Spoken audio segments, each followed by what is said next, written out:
Welcome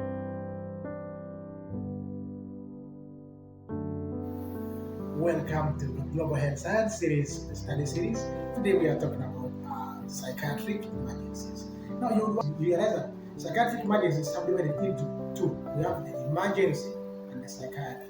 So emergencies is any situation which requires immediate attention. That's what emergency is. Then psychiatry is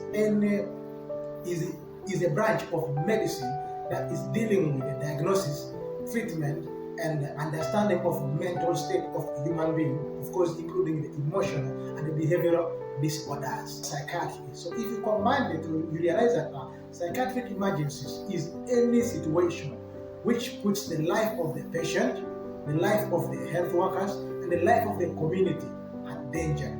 So when you get that clue, you realize that there are branches of psychiatry that I want you to understand. We have what we call the adolescents and child psychiatry, where you understand the behavioral characteristics of these adolescents and children. So when you see them behaving that way, you can know, this is a child, and this can be normal for a child to behave like. Then if you see that behavior persistent on an elderly person of around 50 years, then you realize this person is having a deviation from normal. Possibly there is something behind this that needs to be investigated. So some people can be taken to psychiatric department for analysis. Then we find we have a branch called geriatric psychiatry. Geriatric mainly deals with the study of the characteristics of elderly people. Elderly, of course, those are the old people. So there are characteristics that we expect out of the elderly people. So if there is a deviation of an elderly person behaving like a 2-year-old child, we believe something is happening. So such people have to be taken into a psychiatric department for analysis. Then we have what we call addiction psychiatry. Addiction psychiatry majorly deals with those people who are into drugs and alcoholism too much that they become addicted. So we need to understand such people, and if it has reached to that extent, they can actually be taken into psychiatric department for rehabilitation. Then of course we also understand there are those called there's a branch also called forensic psychiatry, where somebody intends to. Then we also realize that we have violence. Violence is a state at which an individual is using excessive force in order to destroy property or confuse the environment. Where someone applies a lot of force, such people deserve to be taken to a psychiatric department. Every time they're using a lot of force in implementing activities, they want to be so much into destructive initiation of activities. Such is also a psychiatric emergency. Then also we realize that we have what we call suicidal attempts. Someone is attempting to commit suicide. People who always commit suicide or attempt to commit suicide are having a psychiatric emergency. So if you find someone is picking up drugs to go and swallow, make sure this person has to be restrained and be taken to psychiatric department. Yes, there could be causes for all these psychiatric emergencies. Could be someone is stressed out, could be someone has lost money, could be someone has lost a loved one, could be someone has lost a lot of important things in their lives, but that should not drive them into attempting to kill themselves. So in such occasions, attempted suicide will be treated as a psychiatric emergency in the emergency department. Then we realize that we have what we call status epilepticus. Status epilepticus is a complication of epilepsy, where a person goes into what they call tonic-clonic fits, a continuous collapses, recovers without gaining consciousness. Then we also have what we call delirium tremens. Delirium tremens is a state at which the patient is having impaired consciousness, disoriented and confused. This one majorly happens patients who are post-operative after operation. Patient is disoriented, confused and having impaired consciousness. But if it prolongs for a long period of time, it will now require intervention from the psychiatric department. We expect it to be there for a short while, but if it persists for a week and more than a week, this patient might need to see a psychiatric specialist so that they can actually be helped. Of course, I said it's very common with post-operative patients and those who get an accident, those patients who get involved in serious accidents. Sometimes they can have this condition. But if it persists for long, we'll have to have them seen by a psychiatric doctor or a psychiatric specialist. Then, of course, there is this intention where a mother, after giving birth from around 2 to 3 weeks, and she refuses her child, that condition is termed as preperopsychosis. So, the mother always refuses her child after 3 to around 12 weeks after giving birth. The mother refuses to support the child and refuses to breastfeed the child. So signs could be refusal to breastfeed the child is one of the signs. Then on the other side, we also see these mothers talking about killing the child. It's called infanticide. Then of course, we also see these mothers having what they call hallucinations. Hallucinations whereby they see what you don't see, hear what you don't hear, and feel what you don't feel. Whereby hallucinations are divided into three. We have auditory hallucinations, where the person is hearing what others don't hear. Visual hallucinations, they see what others don't see.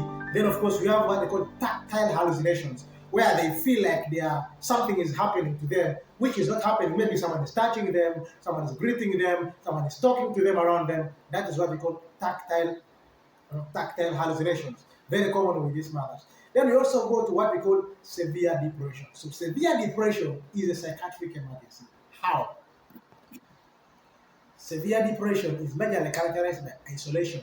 The person will pick himself from the community and go and isolate themselves and sit alone for a period of time where nobody understands their whereabouts, nobody is communicating to them. They can even decide to turn off their phones. And if that depression continues for long, to what we call severe depression, that becomes a psychiatric emergency. Such people need an intervention and they need to be followed up for a medical intervention at a psychiatric unit so that they could be helped, and that could help them a lot.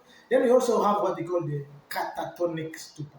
Now, catatonic stupor is a condition which is majorly characterized by mutism, negativism, then of course automatic obedience. These are people who just obey. You tell them something, they obey. You tell them something, they obey. Then they also have what we call obedience. Obedience is a situation where someone wants to do something, does not want to do it, tries to do this, and they are not having a unidirectional movement of the activities that they really intend to do. So in such occasion, we realize that this patient also can have what we call mannerism. Mannerism is where they do something like copying. You do this, when someone is doing this, they also do it. Or sometimes they can decide to behave in a way that they have unnecessary postures. They can be sitting and keep changing positions like a woman, like a man. Not only that, they can also have, and maybe if they are seated alone, they can have unnecessary postures, do like this, try to twist this, like something like that. That's what they call mannerism. Then, of course, we also have what we call echolalia. Echolalia is repeated speech. When I say A, you also say A. When I say B, you also say B. When I say come, you also say come. When they say run, you also say run. Such are signs of catatonic stupor. Then we have what we also call hysteria. Hysteria is also a psychiatric emergency. Why is hysteria? Why is hysteria psychiatric emergency? Now, with these people who are having hysteria, in other words, hysteria is actually not an abnormality in the psychiatric department, but these are people who intentionally behave like they have developed a problem. For example, if a boy tells a girl or a girl tells a boy, "I don't love you," then the person collapses. Those people are actually conscious. They are conscious about the incident.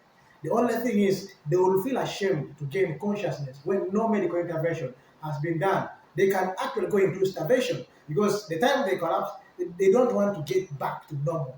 You see, so we treat them because we don't want the patient to go into a state where they will have to, where they might die or develop other complications like ketoacidosis, where someone has not been eating for long, so starvation leading to production of ketones. So we just give them some simple glucose and normal saline to reassure their brain, because reassurance is part of psychiatric management. So in that case, those people who are having hysteria are also now counted under psychiatric emergencies, because if not, because it is a behavior which someone is behaving like they are sick, or they have a challenge, or they have a problem. Yet ideally they don't have any problem, only that they have got sad news. So the sad news make them feel like, let me just die. So they can collapse like that, but the intention is to refuse to eat, and with the intention of maybe dying. Are the principles of management of psychiatric conditions. Why do you need to know the harm to the patient? of an individual. It can be your colleague, your child, your mother, and all that. Then, of course, another principle of management is we're also looking at making sure that this client, this community is not harmed. Let the community not get harmed because of this person's behavior.